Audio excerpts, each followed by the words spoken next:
presentation today. First is Richard Bay.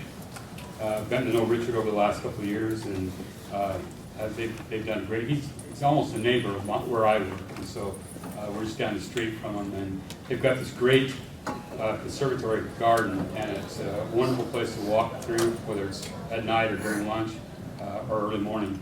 And they have it's like a test garden, so they're able to show all the wonderful things that are there. So I kind of envy his location. It's a great one. But Richard is the general manager of the Jordan Valley Water Conservatory District, which provides municipal and industrial water to well over 1 million people in Salt Lake County. Richard's a registered civil engineer and has professional experience in public water supply over the last 33 years, so he's been at it for a while. And he's also, I know for a fact, working on a concerted effort to, from a state level, for all of us to actually find ways to conserve our water, and that's on that team with him. So I appreciate his expertise and patience with us and teaching us about water. So that's Richard. He brought one of his associates with him today, Linda Towns. Linda presented to a group of Intermountain Healthcare folks last fall. Did an excellent job, so I don't need Richard anymore. So let's go to Linda. That's not true. Richard is a valuable resource. But Linda did such a great job, and I think you're going to be part of this today. Is that? Oh, I thought you were. I'm sorry. If I faint, she'll. Okay. Okay. All right. An alternate. So we got an alternate. Well, that leads us up to Zach Frankel. He's the executive director of Utah Rivers Council, and Zach is actually filling in, so he got to be a substitute last minute, and but I think he'll actually do a great job for us as well. I'm going to let him tell you a little bit more about his background when he gets up. And I think Richard, you're up first. Yeah. Great, thank you. Thanks. Very nice to be with you all.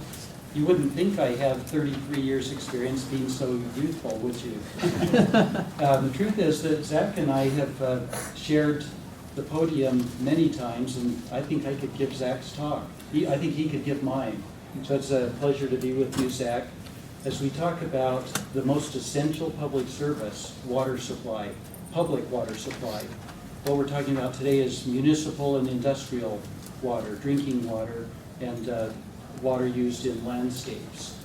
And so it's an intriguing concept to talk about the most essential supply and issues of sustainability and conservation and efficiency.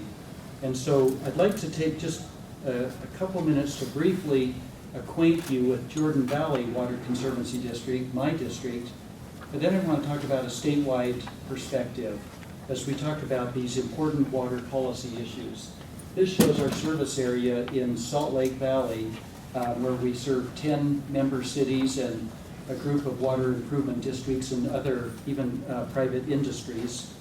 As we take a look at where our water comes from, again, for our municipal and industrial water supply, the bulk of it is imported from distant water basins into Salt Lake Valley. You can see the blue piece of the pie, 21%, originates in the valley as creeks, stream flows, and underground water.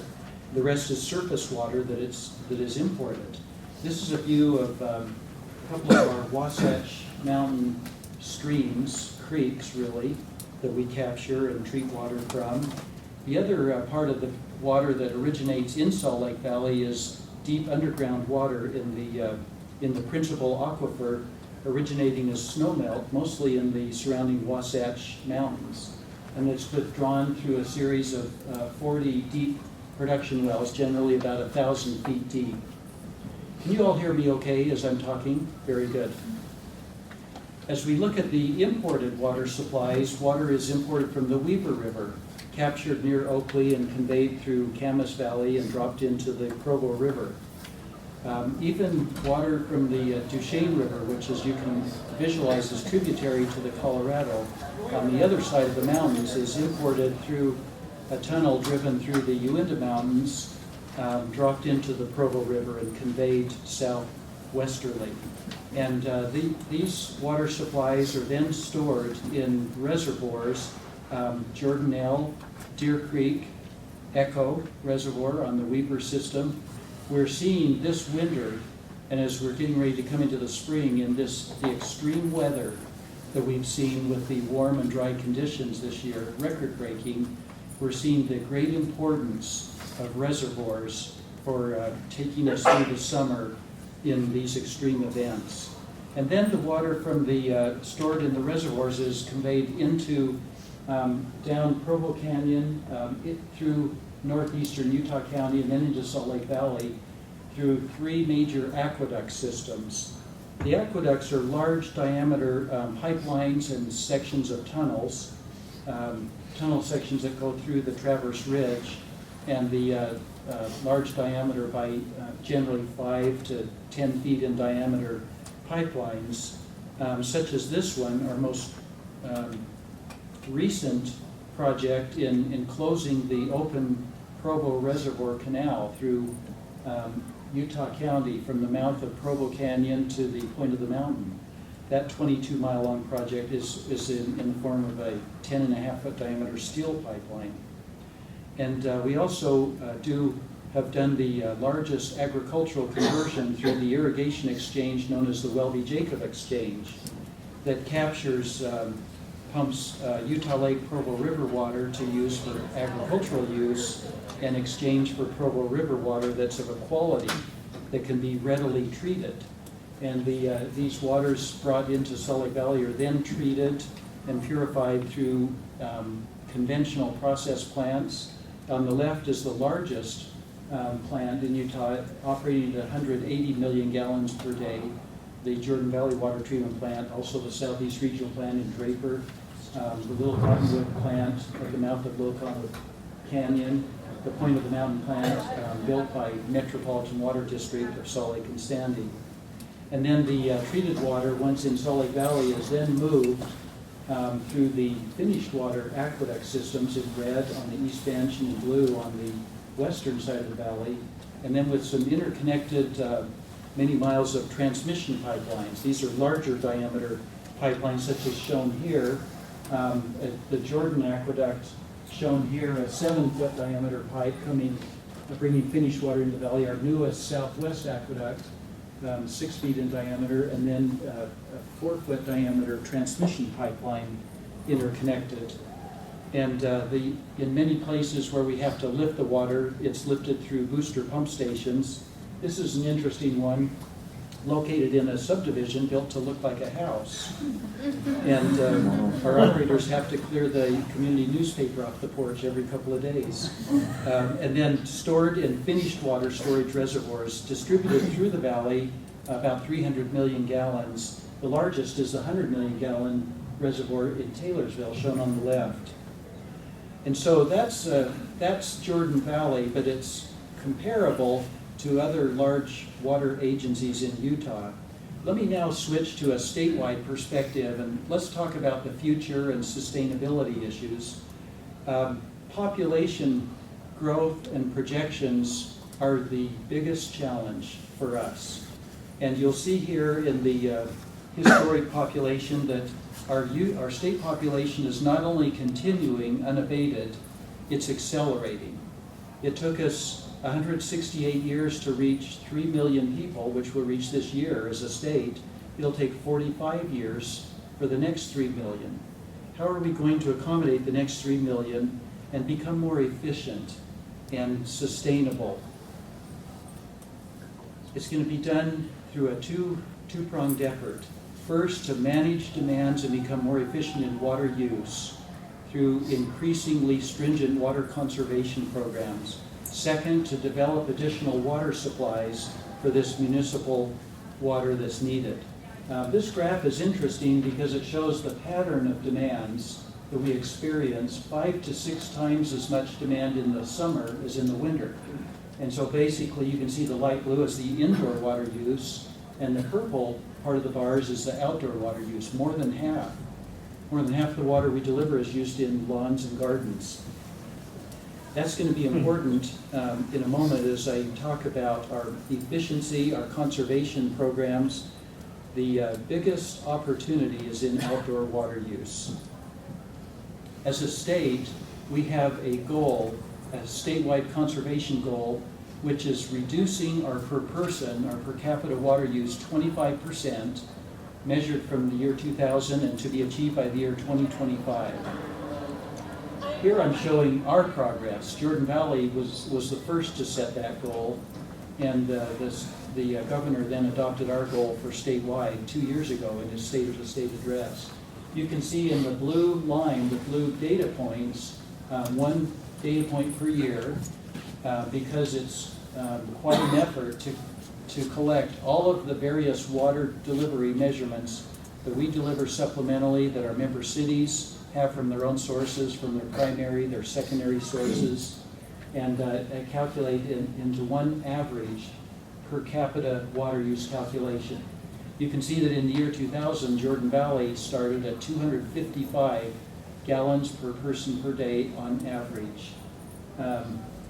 We're now down to 218. You can see our goal is that red line to get to 191 by the year 2025. And you can see the progress. You can see how each year has its own individual nature, and the data points kind of bump up and down in a range in this trend line as we're working to accomplish our goal.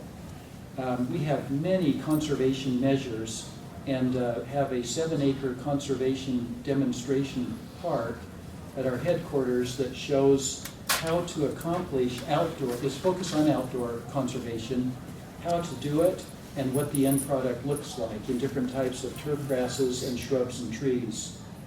And I would say that we're currently at about 15% reduction as we start on our goal. We're a little more than halfway there, but it's also clear to us that the easier measures, those that are based on tools, incentives, persuasion, education, the easier parts have been accomplished. We need to hold that, and now we need to accomplish more difficult things.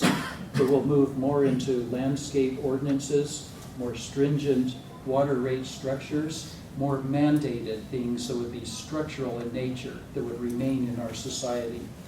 And some say that conservation is an easy way, and that it will solve all of our future water needs for a doubling of our population. And I'm here to tell you today that it won't. It needs to go hand in hand with new water development to provide for our next 3 million people. Let me refer for a moment to the state water strategy process that is underway, that Governor Herbert has asked to be done as part of your Utah, Your Future effort, as that's looking at 11 different areas of resources and planning for the future. In our strategy team, we've recently started to settle in. We're trying to get to a point where we can have scenarios come out to the public and get public input during the spring, summer, and fall of this year, and then try to settle in on a strategy recommendation by late this year, statewide. Our most recent discussions have identified 5 scenarios. One, we're choosing 4 scenarios to go out to the public. One is a baseline. This one, scenario 1, that's where we're at right now as a state. About 15% reduction in our goal of 25% reduction. And what we're showing is what this would mean, looking in residential settings to an average home, an average yard. And we've already accomplished that. It means that the landscape area must, on average, in a large subdivision area, needs to be limited to 90% grass or turfs. Here's the next strategy, or the next scenario, number 2. This would be 25% reduction. This is our state goal. Generally, what it means is that the landscape area in residential areas would be limited to 50% of the area to turf grasses. The rest would be hardscape, mulch areas, shrubs, trees. And you can see on the right that in open space areas, as we're talking about parks, schools, churches, golf courses, large open areas that are landscaped in our community, These would also be limited to 50% turf, except for parks. Scenario 3 that we're considering would then extend our state goal another 10% to 35% reduction in per person use. This would mean, this becomes now quite a change from our community appearance that has been chosen by our cities. This would limit turf to 30% on average of the area, meaning that 70% of the landscaped areas, outdoor areas, would be hardscape, mulches, shrubs, trees, and native shrubs, mostly. And it means in our open areas, there would also be a 30% of area limited to turf grasses in all open spaces except parks. Parks could still have a lot of grass, but as you can visualize other areas, golf courses, churches, schools, large areas, 30%. Is this only for new construction? New This- developments? Yeah, no, yes and no. All these scenarios. To reach this goal, the whole community would have to reach this point. But the thought, as we talk, there's much more about how to get there. The thought is that landscape ordinances would be limited to new construction. We would somehow have to retrofit existing to reach this point. And so we concluded, this is the previous one that I talked about, our conservation garden park shows how we can reach this and make changes in more efficient irrigation, group hydrozoning, of grouping of shrubs, and minimizing to 50% area turfs, but it doesn't change dramatically the appearance of our communities. Going to this scenario 3 begins to make a fairly dramatic departure. And so to accomplish this is a major behavioral change, a major lifestyle change, a major decision change from what our population has been used to over the last 100 years in Utah. I think even scenario 1 is. Scenario 1 is taking some doing to get to 1, because 1 is where we're at right now. And finally, let me talk about scenario 4, which would be a 50% reduction, per capita reduction in water use. You can see the range that, as a state, on average, that would mean. And you can also see this would mean 0 to 10% of surface area in neighborhoods could be turf. There would be, the rest would be hardscapes, mulches, native shrubs, some limited trees. But this also means that the open areas in our community would also have very little turf. And now it would there'd be a large restriction in turf in parks also. Our conservation staff prepared these using software that's meant to make places look beautiful and wonderful. This would not be beautiful and wonderful. This would be desolate and tumbleweeds blowing across the street, and this would be dramatic. And I suggest that the scenario 3 would be dramatic and would only be accomplished with large mandates, legislative mandates from the state level and from the city level where land use jurisdiction resides. Let me just mention that as a public agency, the Water Conservancy District does not have any land use jurisdiction. And the reason I bring that up is that our role as a water district is to implement policy on growth and on these types of issues that are selected by our elected leaders at the state level, at the county level, at the city level. I'm going to speed things up here so I don't cut into Zach's time. Let me just take a couple minutes more, because I need to get to the sustainability issues. In dealing with how we're going to meet, talking about statewide water issues, how are we going to double to another 3 million people in the next 45 years? How are we going to do that? How are we going to do that in the face of climate trends that we're beginning to see? If I had more time, I'd tell you about the most recent results from the northern Utah tree ring studies. There have been a number of southwestern U.S. tree ring studies. This is the first in our separate northern Utah climate zone, what it's indicating in terms of the last 1,200 years and historic drought. But we will accomplish it with a two-pronged approach: conservation and development of new water supplies for municipal water. I have combined with my fellow 3 general managers of the 4 large water conservancy districts in Utah: Weaver Basin, my district, Jordan Valley, Central Utah, Washington County. Between the 4 of us, 85 to 86% of the population live in and rely on our planning and our water deliveries. And so we've worked together to create Prepare 60, which is the center recognizing that our economic future relies on a growing and sufficient municipal water supply. And to secure that, we approach it in a 3-phase approach: to protect what we have, use it wisely, and provide for the future. At some time I could tell you a little bit more about that, but we have worked on creating a statewide water infrastructure plan that will take us through the year 2060, the doubling of our population statewide. We looked at each of the, broadly speaking, the 11 river basins that are used by the State Division of Water Resources for planning purposes. In every one of these, we've used the state's numbers for population projections.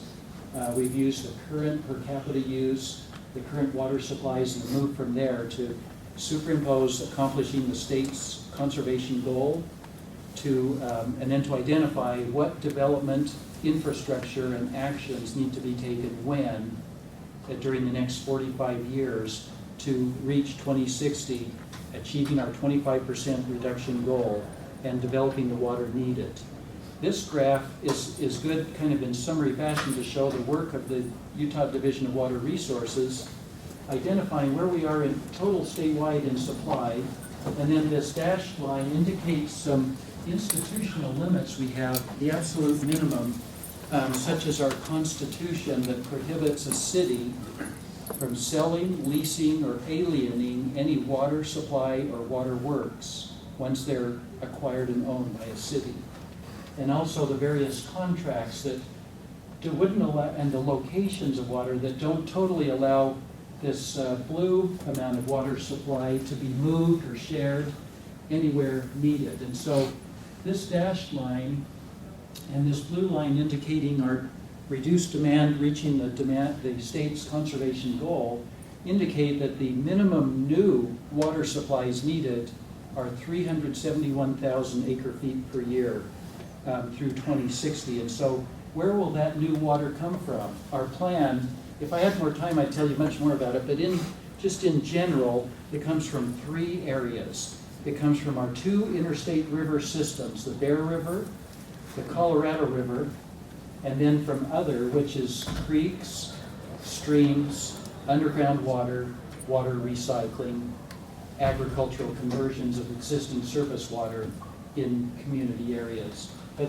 note the large role that our 2 interstate river systems, our Utah allocation under the Bear River Compact, our Utah allocation under the Colorado River Compact, the important role those 2 systems have in meeting our doubling of a population through 2060.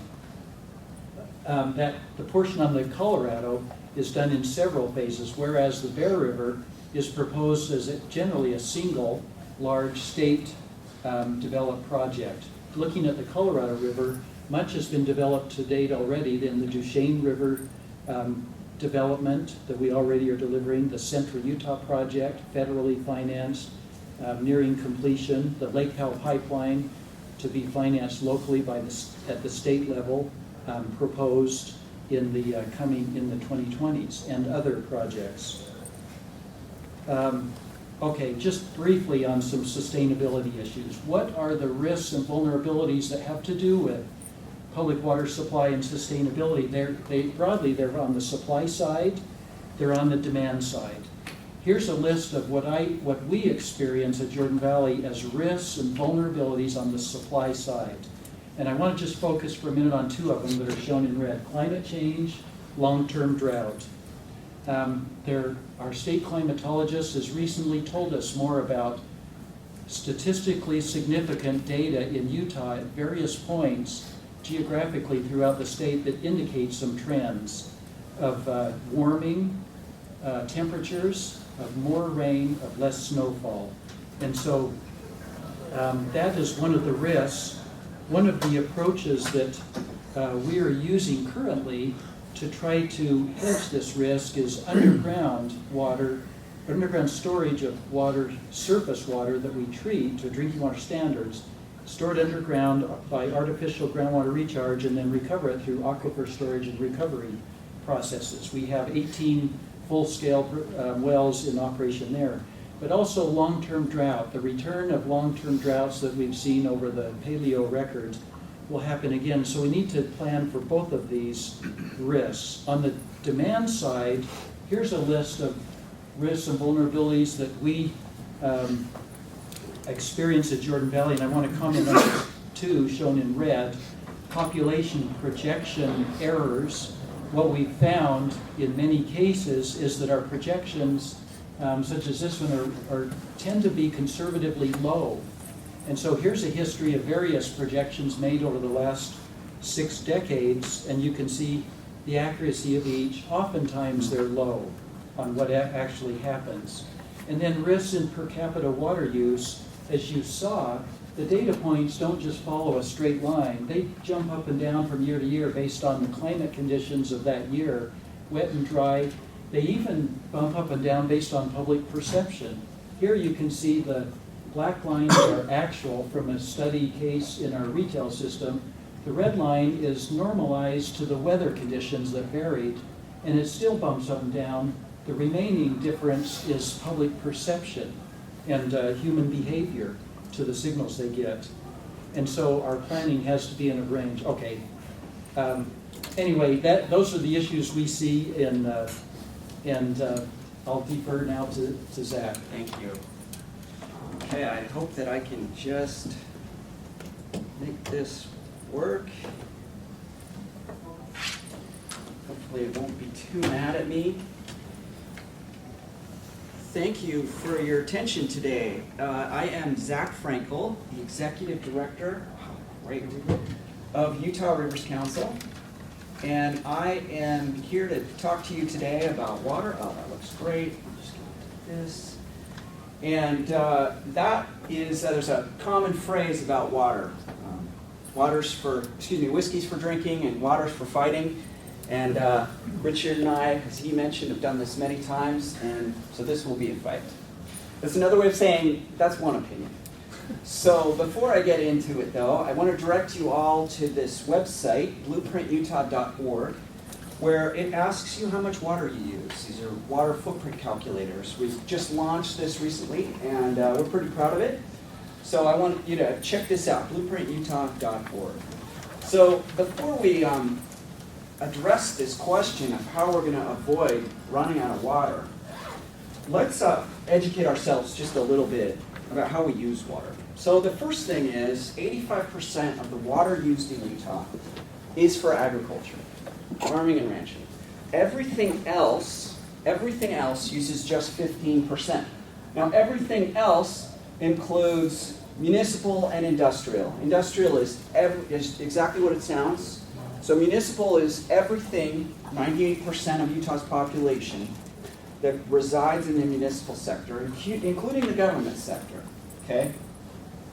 So it depends on the year, as Richard alluded to, somewhere between 60, 75% of the water we use on an annual basis is outside the home during the summer months. So it's on landscaping. It's not for drinking, okay?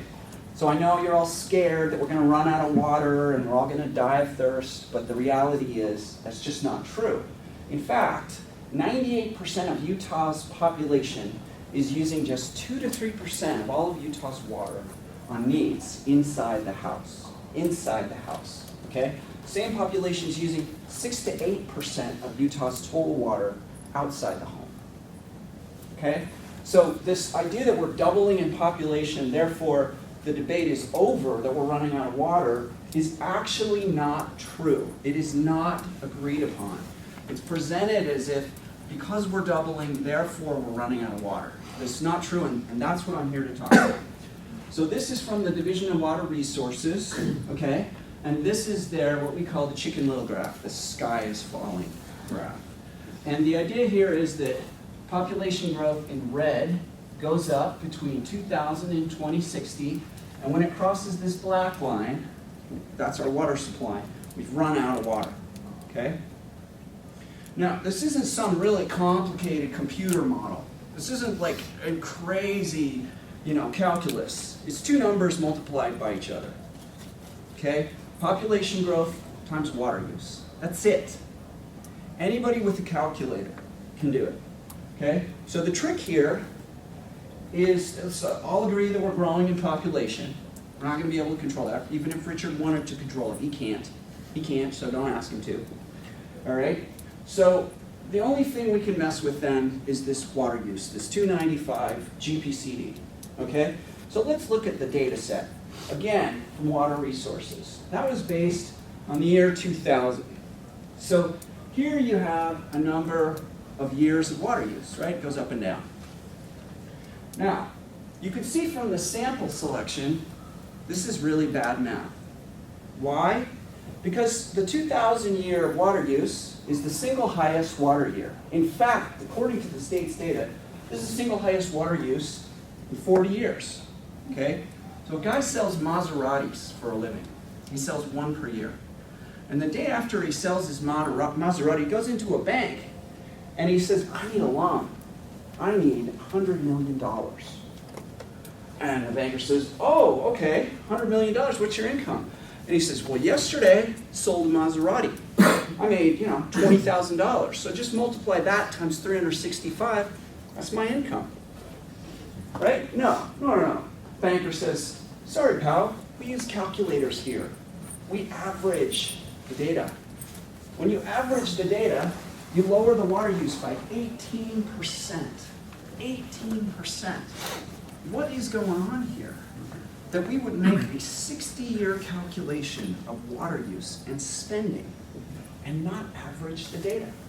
This, in fact, is why the agency responsible for this slide, not Richard's agency, but the Division of Water Resources now is under an audit, a legislative audit. It will come out in weeks from now. And we believe this is going to be the heart of it. They have been inflating future water needs. Let me show you what I mean. You start at 295 gallons per person per day.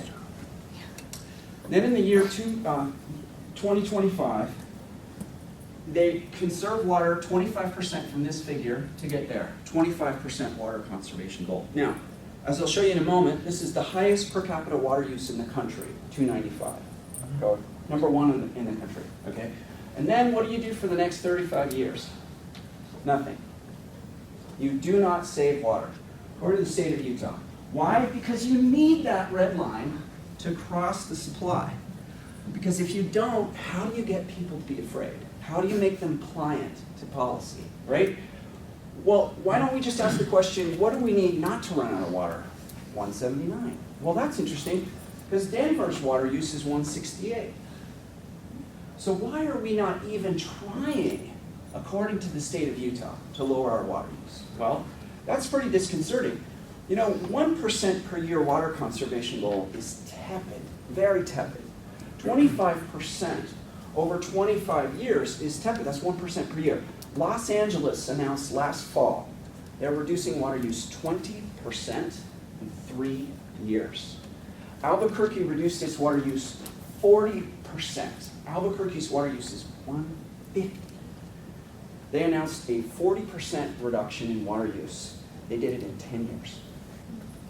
So from 2025 to 2060, 0. So we've been raising this concern. Why would we not want to conserve water? There is a mindset opposed to water conservation. Oh, it doesn't look like the audio is going to play. For some reason it won't. Oh, because it's HDMI. I don't think this is going to play. Let's see if it will. Strong's Law, Oh, it will. named after our own director, Mr. Dennis Strong, which is when you take all of the water in Utah is fully utilized, basically.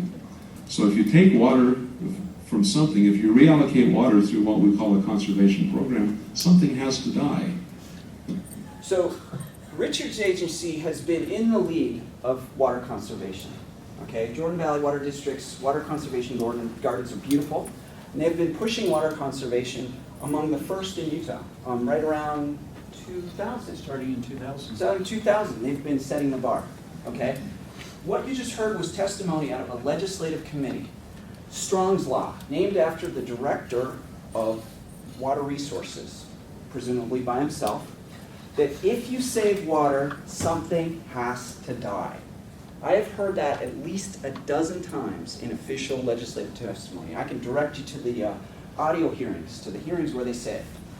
The legislator, a new legislator says, we should start saving water. We should conserve water. And I say, oh, you can't save water because something has to die. You don't want to kill anything, do you? Literally, there is an opposition to water conservation. Now let's take this context into the Lake Powell pipeline. This is the alignment of the Lake Powell pipeline, a 140-mile long pipe. It would take water, as much water as 600,000 average Americans use in a year, pump it uphill 2,000 feet to deliver it to 200,000 residents in St. George. Is that insane? We would pay for it all ourselves. Unfortunately, because of the Prepare 60, you guys are paying for the Lake Powell pipeline today in your property taxes and in your water rates.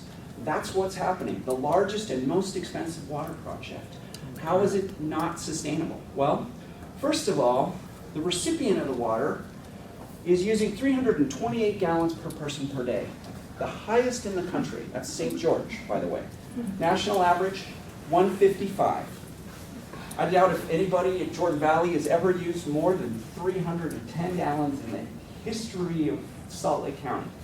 I mean, I'm purely speculating in that regard, but 328 gallons is amazingly high.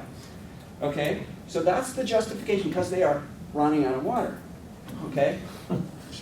223 is Las Vegas. Las Vegas is Spartan compared to St. George. Even though they're only 90 miles away, about the same climate, Las Vegas is using what? Is that a third less right now? And they are one of the most wasteful water users. Denver's 168. Okay? This idea that we can't have landscapes is ludicrous. And that's unproven data. We'd like to see it. We'd like to see a study on it. Peer-reviewed study, not just a PowerPoint. Now, this is a peer-reviewed study on the Colorado River. What you're seeing in orange is the flow of the Colorado River. And the projection starts in the year 1900, and on the right side is out past the year 2040. This is the mega drought. You might have heard mention of mega droughts that NASA released last week, and it's a really cool animation. Let me show you Colorado River. That is the level in blue of how much water we've divvied up with the 7 basin states in Colorado River. That's what the agreement that divvies up the water is. A reasonable estimate of future decline in Colorado River flows is 20% right there. And this rush to build the Lake Powell pipeline is about a greedy kid trying to use unused share of Colorado River water and keep other basin states from using it. Now, we have an asset, we should figure out how to use it. But the issue here is the Lake Powell pipeline jeopardizes the CUP. It jeopardizes all other use of the Colorado River, because when we as an upper basin do not deliver the flows to the lower basin, we have to give up water. Because the lower basin demands 7.5 million acre feet. And if you believe these projections at all of mega droughts and climate change, then all the Colorado River water Utah is using is at stake. So another problem is repayment. St. George can never repay the debt of the Lake Powell pipeline. $10 million is their net revenues. The debt service, we're all going to pay for the Lake Powell pipeline in our taxes under the auspices that St. George users are going to repay us. But an economic analysis shows they would have to raise water rates 370% to repay us. Water rates, property taxes, impact fees. The state has no answer to this. They have no answer to this. Everybody knows they can't repay that debt. That's why you are all paying into this effort. So, well, let's look at our water rates. What are we doing for time? Okay, so what you see here is a graph of water rates. On this axis is how much water a household uses in thousands of gallons. So at the beginning of the month, you start with 0 gallons and you march this way as you use water. And on this axis is price per thousand. We're looking at Seattle City's water rate. So they start off at about $5 per thousand. They reach this tier, they go up. They keep using water. They use about 12,000 gallons. Tier goes up to $15 per thousand gallons, right? Here's the rest of the West. Now, St. George is one of the driest parts of the United States. Fiscal economics, we all claim to be fiscally conservative Utahns. Fiscal economics says if a commodity is rare, its value, which we all value water, so precious, right? I hear so much about how precious water is. So I'm sorry for my sarcastic tone. Been at the legislature for a couple of weeks now. So you got to believe that St. George, if Seattle, one of the wettest cities in the American West, has this rate structure up there, why St. George's water rates are going to be way up there because it's so much drier, right? St. George water rates. So average homeowner in July used almost 28,000 gallons of water during the course of the month. Because it's average, so it's a little bit soft in that regard, the total use. There's not clear data around per household use. But they're paying $1.11 per thousand gallons.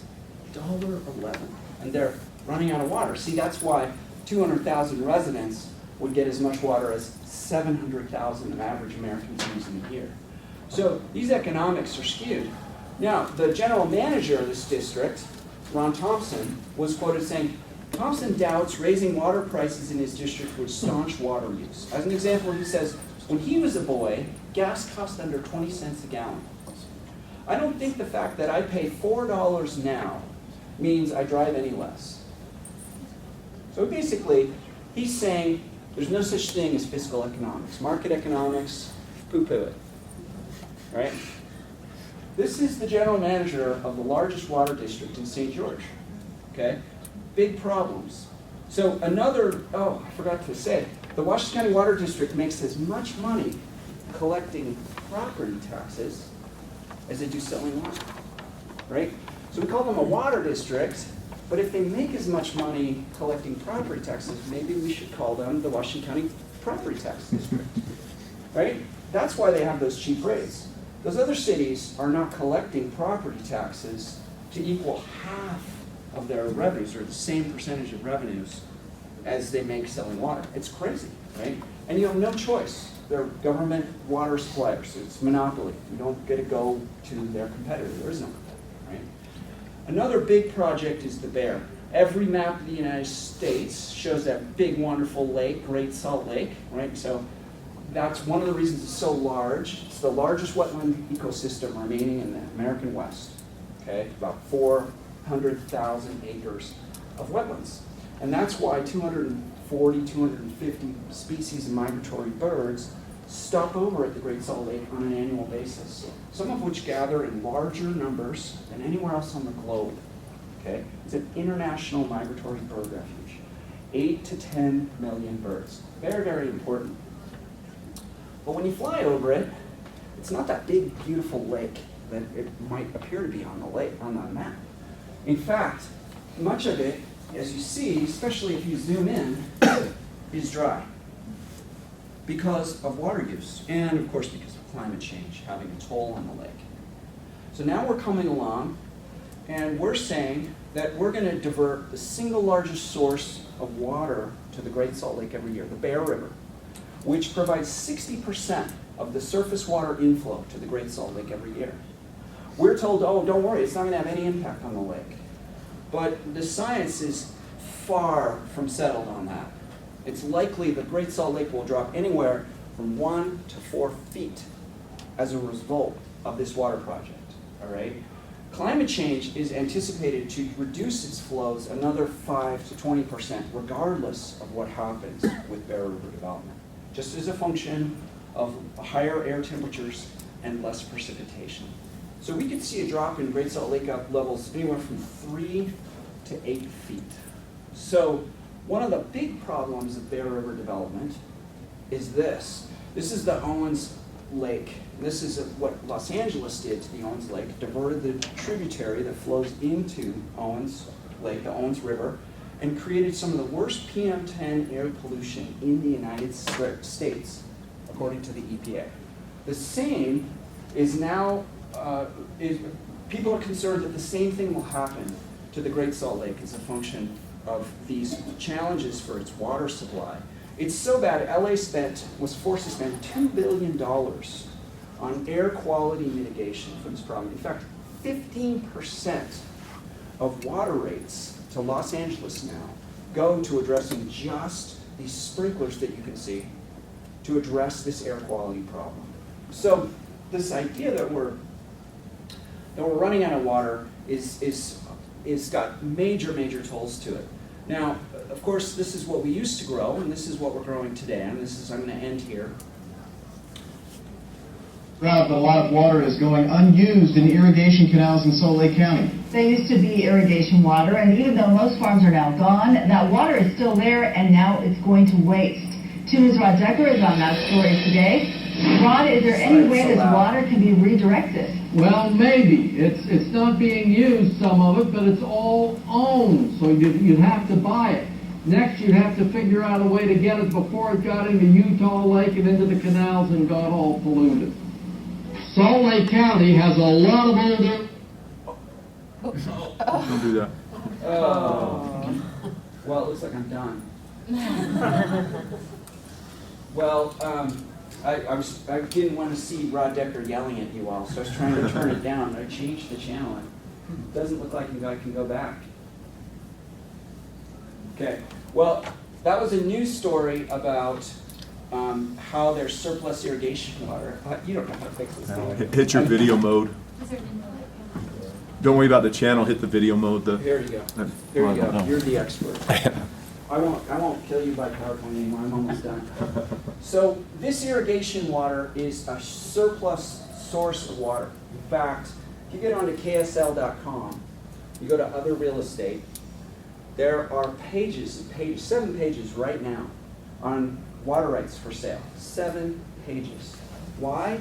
Because 85% of our water use is for ag, and coming back to the beginning, right? And we're paving that farmland, unfortunately. We're paving that farmland. Not all of that farmland is irrigated. Oh, you are a genius. Thank you so much. Familiar site, for sale, right? We convert that landscape into this one. And you can see from the sky, now there's some hocus being told out there that this actually uses more water than this. But that's not true. This irrigated acreage, okay, is using more water than this, right? Why? Because we're not irrigating these streets, hopefully, right? Hopefully we're not irrigating these streets.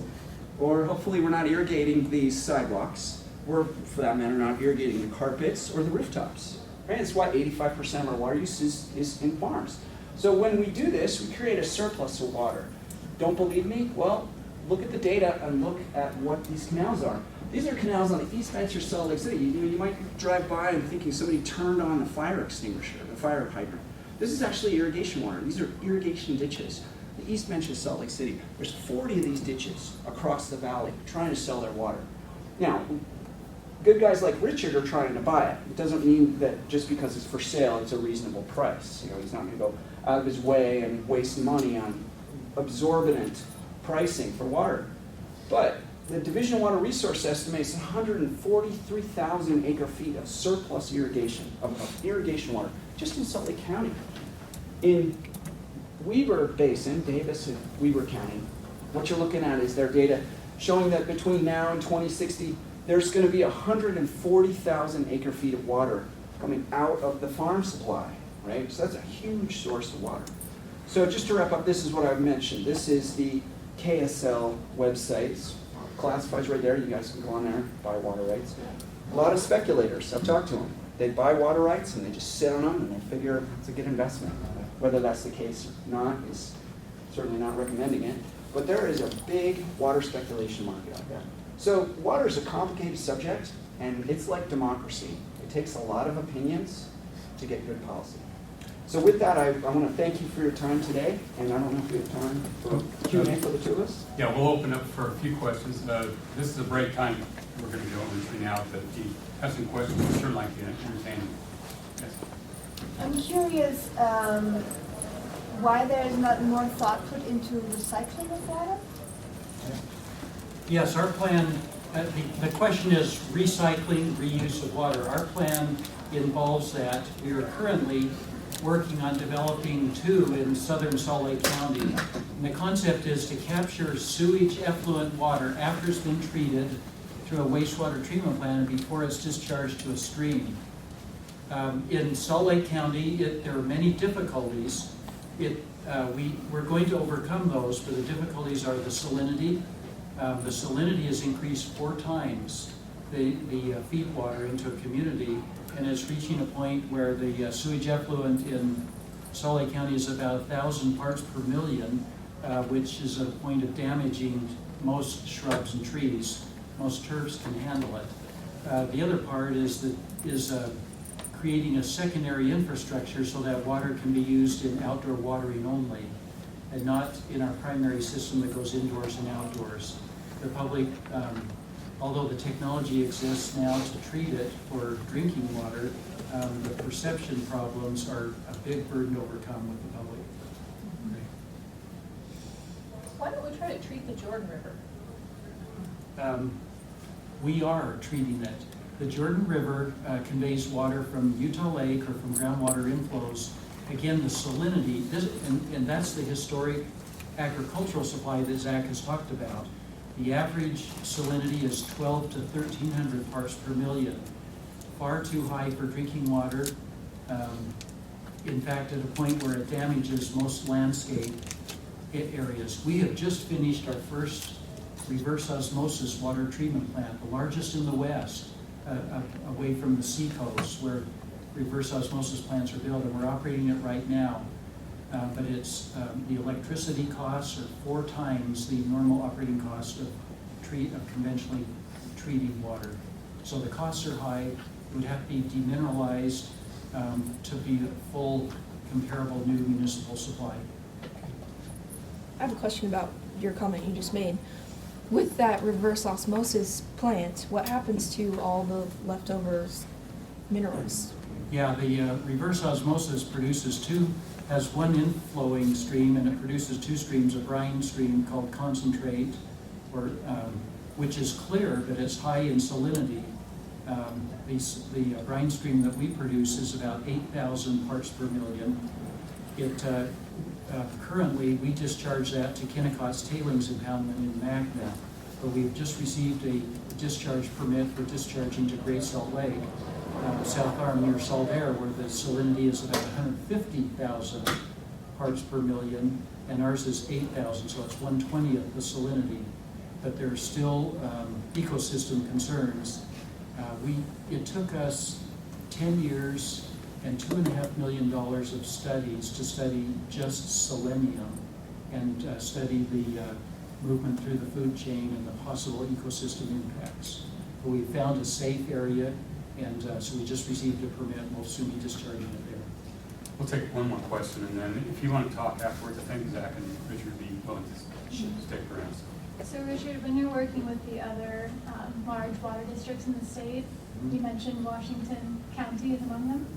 What do you say to them, considering the difference even in how much water they use compared to the rest of Utah? Well, Zach's numbers didn't, I would let them speak for themselves, but Zach's numbers didn't include a large second home population that's not counted.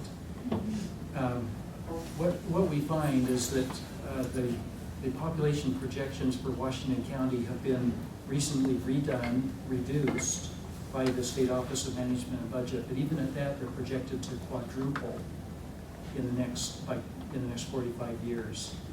it's not reasonable to think that you can quadruple a population with the nearly using all their water supplies now and not having new supply. So, Although- 328 gallons per person, That's what they set in their base future need yeah, if you, projections. which is double many other. what that, more what than that number twice the includes is, national average. what that number includes is the water use of the homeowners that live there all year, and the homeowners who have second homes, which is very large in Washington County, but without including the population that uses that other water. So it's not realistic, it's not apples to But wait a apples minute, wait a minute comparison. now, wait a minute. 7 of 10 gallons of water used there are for agriculture. And I've talked to irrigators down there that can't sell their water. You can go to KSL and find water rights for sale in Washington County that Ron Thompson will not buy. You know how much water they're planning to convert out of the 122,000 acre feet of water used in ag? In the next 45 years, they want to convert 10,000 acre feet.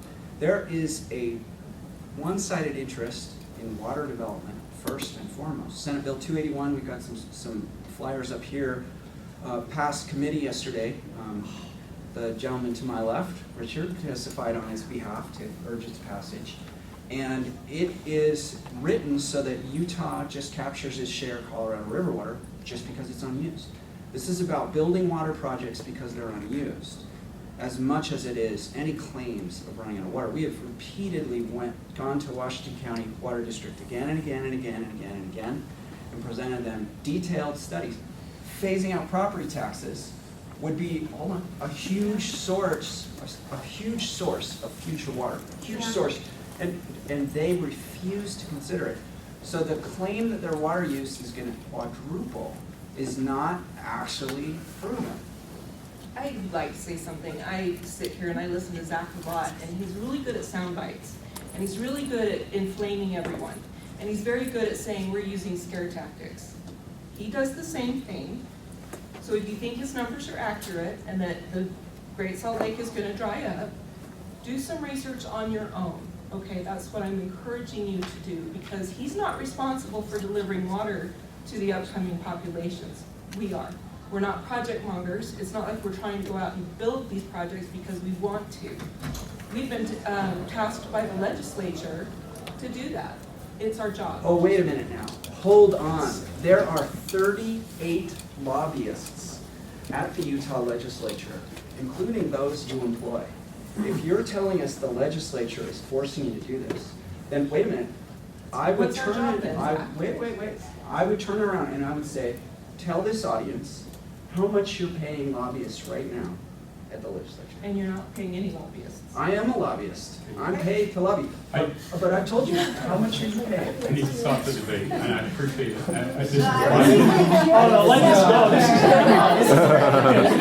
This is insane to make this a state problem rather than a West Coast problem that goes across state borders, because it makes absolutely no sense to transport all this water back and forth for billions of dollars that is needed. Anyone else, you know what I'm saying? I mean, it seems like an insane plan to make this a state issue rather than a bigger Mexico issue. doesn't need it.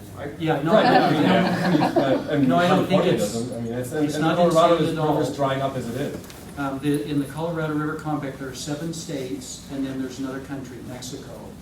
Because we're all in the arid west, there's not enough water for anyone, and so that's why there's a compact. It allocates how much for each state, and what has happened is in the lower division, the states developed earlier, California, Arizona, Nevada, and they're actually overusing their allocations. They're using Utah's unused allocation. They would love to make that permanent. If they did, Utah would not be able to grow. Well, So this is to our completely a plan. state versus state issue. It has nothing to do with the water supply. It's just, well, they're using our stuff. Let me do something against respond to it. that, because I agree with almost everything that Richard just said. They're definitely using our share in other states, Wyoming, a little bit Colorado. Do you think we could take on California and beat them politically? Do you think our 5 congressional members in our delegation could take on the 54 in California, the 11, is it 11 or now is it 14 in Arizona, and Las Vegas, Nevada? Do you think that we as a state are going to be able to take them on? Because if you believe in the mega droughts and the climate change of the future, and the Colorado River drops, we don't deliver the 7.5 million acre feet. The upper basin is guaranteed the lower basin. It kicks in an allotment rule. And it says upper basin, you have to do without water now. It doesn't matter how many 140-mile long pipelines we build, we cannot put water in them. So your question is a really good one. And what Richard's responding to, and I agree, it's like, hey, this is ours as Utahns. What are we going to do with this? That's why we want to lease it. Our suggestion is to lease it. Let's get money. Instead of going into debt, let's get revenue. How are we doing on time, Steve? I want to give you a little bit of a break, but you had your hand up earlier.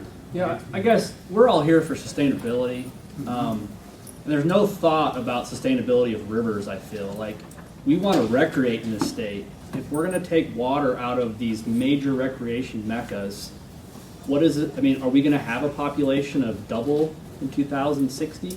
That's my biggest question, because if you're going to suck all the water out of that, I mean, the Colorado River right now doesn't even reach the Gulf of Mexico.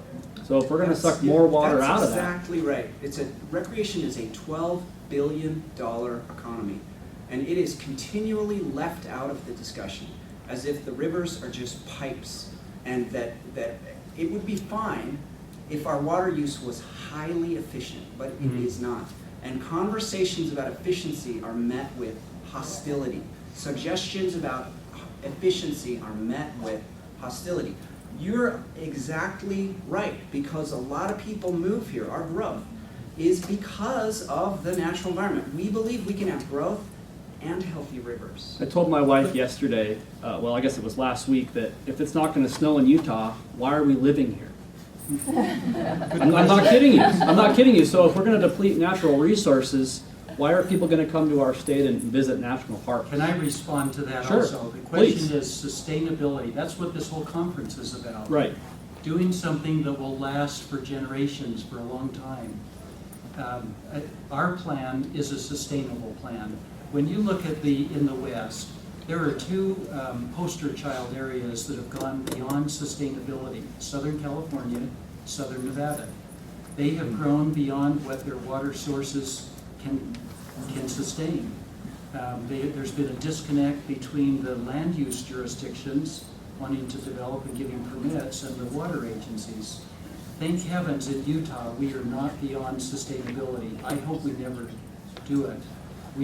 Our plan, Prepare 60, is a sustainable plan. We show how we can use less water more efficiently for outdoor use, how we can maintain the beautiful appearance of our communities, making some shifts, and we show where the water diversions can come from. In our plan, once all the diversions are done through 2060, it's less than 2% of all state water. It still leaves over 90% of all water in Utah flowing through natural systems, sustaining the environment for the benefit of the environment. See, I don't agree with you on that, because flowing through your natural systems would be leaving it in the Bear River, would be leaving it in the Colorado River. Let me tell you the numbers. In Utah, there are 61.5 million acre feet fall from the sky as precipitation on. Wait a minute, hold on, I've got to interrupt here, because this is an environmental thing, and this gentleman's right, and you're an engineer, and when it comes to engineering... I'm also an engineer. I defer to you, okay. I'm also an engineer. But I've looked at your data, and just because it's coming out of the sky and flowing across the river doesn't make it a natural system. Rivers are dried up. And the Prep 60 is not sustainable. Just, if you want it to be sustainable, let's come sit down, let's get a group of conservationists, and let's talk about sustainability. Now, the only thing I would say, guys, because we get this a lot about anti-growth, there is nothing this wonderful gentleman on my left can do about growth. There is nothing he can do about it. He is a water supplier. He is not a land use. He can't deny building permits. It's that they don't come through his office. So your question is a totally valid one. But we get this a lot, and I'm like, go talk to your elected officials, because they're the guys building the growth policy. Would you agree with that? But yes, they are. Let me answer your question. This is a critical question for this whole sustainability concept. How much water is there in Utah? 61.5 million acre feet on average. Falls from the skies as precipitation and flows through Utah. Of that, 90% flows through natural systems, rivers, creeks, streams, underground water systems. It transpires through leaves of foliage into the atmosphere. That leaves 10%. Of that 10%, another 5% evaporates from the surface of Great Salt Lake. That leaves 4.5% of all water in Utah that's currently diverted from streams and used for agriculture, and 0.8% for municipal and industrial water. So that's 5.3% that's diverted out of streams currently. That's the amount that's governed by Utah water law. And that's the amount of water that's in our plan. Now, taking a look for what that means in the Bear River, for example, on average, 1 million acre-feet flows from the Bear River into Great Salt Lake each year. Our compact is somewhat over 370,000 acre-feet. The state project would divert 220,000 acre-feet. Of that, about 100,000 acre-feet would be depleted, leaving the other 110 to 120,000 returning. Those numbers And are so- in dispute. so- Those numbers are in dispute. I was just going to ask, is there a valid source for those numbers? Those Because numbers are in I've dispute. lived in Montana, in Oregon, in Idaho, and I've never lived in a state more that has more dams, more reservoirs, more canals. I mean, there's wooden pipe up on the Bonneville shoreline from. Thank heavens we have our dams and reservoirs. We're using Right. every one Well, of them. I this agree. summer. I agree with but you. you guys, the Great Salt Lake has dropped 10 feet as a function of water diversions. So, you know, another way a conservationist is going, oh, thank heavens the Great Salt Lake is 10 feet lower than it should be. So there's balance here. It's easy to say it's balanced, but balance requires listening to people like this gentleman who disagree. But we should probably move on. What percentage of that water that runs through all the systems is actually polluted? That would be a great study to get. All through the state. I sense that we're just about out of time. Can I Yeah. make a 30-second final summary comment? Yeah, I'll give you both that You know, because I opportunity. believe this we don't start till Hi. 3:40. Well, we got to, We do have to vacate the room in a Yeah. minute to have let someone else. Zach say where he's getting his money from for your wages? Yeah, we get our wages from donations, mostly from Utah families. We do 1,000 or so members inside and around Utah who pay us contributions, and some local foundations who do events. So we are an environmental group, 501c3. Thank you for asking. Which one wants to go first? Yeah, so let me just offer some summary comments. We're going to double in population. Is there a plan? Yes, we have a plan. It's statewide, it's sustainable, it leaves our communities looking lovely and beautiful, not like in Albuquerque where there's no economic growth, where they've run out of water, or in Tucson or other areas. Our public is not ready to live in the desert landscape communities with buffalo skulls and rattlesnakes and things like that. Anyway, we have a plan. It works. It works through 2060. It allows our population to grow. It's reasonable. It's sustainable. And I don't believe that that creates fear in you. I believe you'll feel confident to know that there is someone planning and looking ahead, and that there is a plan. So one gentleman said that water decisions have nothing to do with water. They're all about money and power. That man was Dan Beard, former commissioner of the Bureau of Reclamation. Okay? That was the guy that ran the Bureau. The problem that we have in water is in Utah is that government agencies control the conversation. This gentleman is a wonderful man. He's very kind and nice. And I want to thank you for coming out and debating me, especially for being so cordial. But we are not allowed to present an alternative viewpoint. We are gagged again and again and again. State Water Development Commission took 300 minutes of testimony about why we need the Lake Powell pipeline. Only 32 minutes was given to those that disagreed. That 10-to-1 ratio is the problem. If we had democratic institutions, we would have a democratic conversation. We would have dissent and disagreement. And that's what we need, is some healthy, cordial, polite, respectful debate. And that's what I'd like to see happen. I thank you.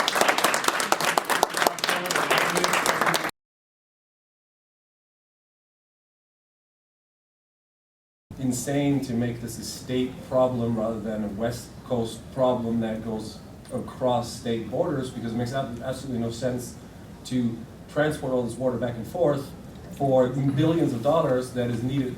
Anywhere else, you know what I'm saying? I mean, it seems like an insane plan to make this a state issue rather than in a Mexico bigger issue. doesn't need it.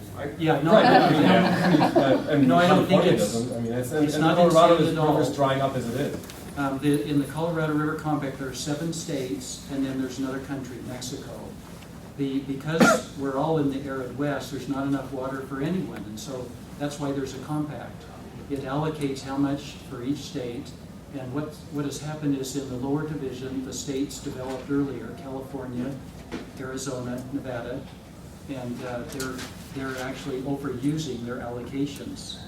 They're using Utah's unused allocation. They would love to make that permanent. If they did, Utah would not be able to grow. Well, And So this is to our completely a plan. state versus state issue. It has nothing to do with the water supply. It's just, well, they're using our stuff. Let me do something about respond to it. that, because I agree with almost everything that Richard just said. They're definitely using our share in other states, Wyoming, a little bit Colorado. Do you think we could take on California and beat them politically? Do you think our 5 congressional members in our delegation could take on the 54 in California? The 11, is it 11 or now is it 14 in Arizona? And Las Vegas, Nevada. Do you think that we as a state are going to be able to take them on? Because if you believe in the mega droughts and the climate change of the future, and the Colorado River drops, we don't deliver the 7.5 million acre feet. The upper basin is guaranteed the lower basin. It kicks in an allotment rule. And it says upper basin, you have to do without water now. It doesn't matter how many 140-mile long pipelines we build, we cannot put water in them. So your question is a really good one. And what Richard's responding to, and I agree, is like, hey, this is ours as Utahns. What are we going to do with this? That's why we want to lease it. Our suggestion is to lease it. Let's get money. Instead of going into debt, let's get revenue. How are we doing on time, Steve? I want to give you a little bit of a break, but you had your hand up earlier. Yeah, I guess we're all here for sustainability. And there's no thought about sustainability of rivers, I feel. Like, we want to recreate in this state. If we're going to take water out of these major recreation meccas, what is it? I mean, are we going to have a population of double in 2060? That's my biggest question, because if you're going to suck all the water out of that, I mean, the Colorado River right now doesn't even reach the Gulf of Mexico. So if we're going to suck more water out of that. That's exactly right. Recreation is a $12 billion economy, and it is continually left out of the discussion, as if the rivers are just pipes, and that it would be fine if our water use was highly efficient, but it is not. And conversations about efficiency are met with hostility. Suggestions about efficiency are met with hostility. You're exactly right, because a lot of people move here. Our growth is because of the natural environment. We believe we can have growth and healthy rivers. I told my wife yesterday, well, I guess it was last week, that if it's not going to snow in Utah, why are we living here? I'm not kidding you. I'm not kidding you. So if we're going to deplete natural resources, why are people going to come to our state and visit national parks? Can I respond to that Sure. also? The question Please. is sustainability. That's what this whole conference is about. Right. Doing something that will last for generations, for a long time. Our plan is a sustainable plan. When you look at in the West, there are 2 poster child areas that have gone beyond sustainability: Southern California, Southern Nevada. They have grown beyond what their water sources can sustain. There's been a disconnect between the land use jurisdictions wanting to develop and giving permits and the water agencies. Thank heavens in Utah we are not beyond sustainability. I hope we never do it. Our plan of Prepare 60 is a sustainable plan. We show how we can use less water more efficiently for outdoor use, how we can maintain the beautiful appearance of our communities, making some shift, and we show where the water diversions can come from. In our plan, once all the diversions are done through 2060, it's less than 2% of all state water. It still leaves over 90% of all water in Utah flowing through natural systems, sustaining the environment for the benefit of the environment. See, I don't agree with you on that, because flowing through your natural systems would be leaving it in the Bear River, would be Well, leaving it in the Colorado River. Let me tell you the numbers. In Utah, there are 61.5 million acre feet fall from the sky as precipitation on. Wait a minute, hold on, I've got to interrupt here, because this is an environmental thing, and this gentleman's right, and you're an engineer, and when it comes to engineering. I'm also an engineer. I defer to you, okay. I'm also an engineer. But I've looked at your data, and just because it's coming out of the sky and flowing across the river doesn't make it a natural system. Rivers are dried up. And the Prep 60 is not sustainable. Just, if you want it to be sustainable, let's come sit down, let's get a group of conservationists, and let's talk about sustainability. Now, the only thing I would say, guys, because we get this a lot about anti-growth, there is nothing this wonderful gentleman on my left can do about growth. There is nothing he can do about it. He is a water supplier. He is not a land use. He can't deny building permits. It's that they don't come through his office. So your question is a totally valid one. But we get this a lot, and I'm like, go talk to your elected officials, because they're the guys building the growth policy. Would you agree with that? But yes, they are. Let me answer your question. This is a critical question for this whole sustainability concept. How much water is there in Utah? 61.5 million acre feet on average. Falls from the skies as precipitation and flows through Utah. Of that, 90% flows through natural systems, rivers, creeks, streams, underground water systems. It transpires through leaves of foliage into the atmosphere. That leaves 10%. Of that 10%, another 5% evaporates from the surface of Great Salt Lake. That leaves 4.5% of all water in Utah that's currently diverted from streams and used for agriculture, and 0.8% for municipal and industrial water. So that's 5.3% that's diverted out of streams currently. That's the amount that's governed by Utah water law, and that's the amount of water that's in our plan. Now, taking a look for what that means in the Bear River, for example, on average, 1 million acre feet flows from the Bear River into Great Salt Lake each year. Our compact is somewhat over 370,000 acre feet. The state project would divert 220,000 acre feet. Of that, about 100,000 acre feet would be depleted, leaving the other 110 to 120,000 returning. Those numbers are in dispute. Those numbers are in dispute. I was just going to ask, is there a valid source for those numbers? Those because numbers are in I've dispute. lived in Montana, in Oregon, in Idaho, and I've never lived in a state that has more dams, more reservoirs, more canals. I mean, there's wooden pipe up on the Bonneville shoreline from... Thank heavens we have our dams and reservoirs. We're using Right. every one of them I this agree. summer. I agree with but you. you guys, the Great Salt Lake has dropped 10 feet as a function of water diversions. So, another way a conservationist is listening to this and going, oh, thank heavens the Great Salt Lake is 10 feet lower than it should be. So there's balance here. It's easy to say it's balance, but balance requires listening to people like this gentleman who disagree. But we should probably move on. What percentage of that water that runs through all the systems is actually polluted? That would be a great study to get. All through the state. I sense that we're just about out of time. Can I Yeah. make a 30-second final summary comment? Yeah, I'll give you both that. Start till 40? Well, we got We have to take the room in a minute to have someone else. Zach say where he's getting his money from for your wages? Yeah, we get our wages from donations, mostly from Utah families. We do 1,000 or so members inside and around Utah who pay us contributions, and some local foundations. We do events. So we are an environmental group, 501c3. Thanks for asking. Which one wants to go first? Yeah, so let me just offer some summary comments. We're going to double in population. Is there a plan? Yes, we have a plan. It's statewide, it's sustainable, it leaves our communities looking lovely and beautiful, not like in Albuquerque where there's no economic growth, where they've run out of water, or in Tucson or other areas. Our public is not ready to live in a desert landscape communities with buffalo skulls and rattlesnakes and things like that. Anyway, we have a plan.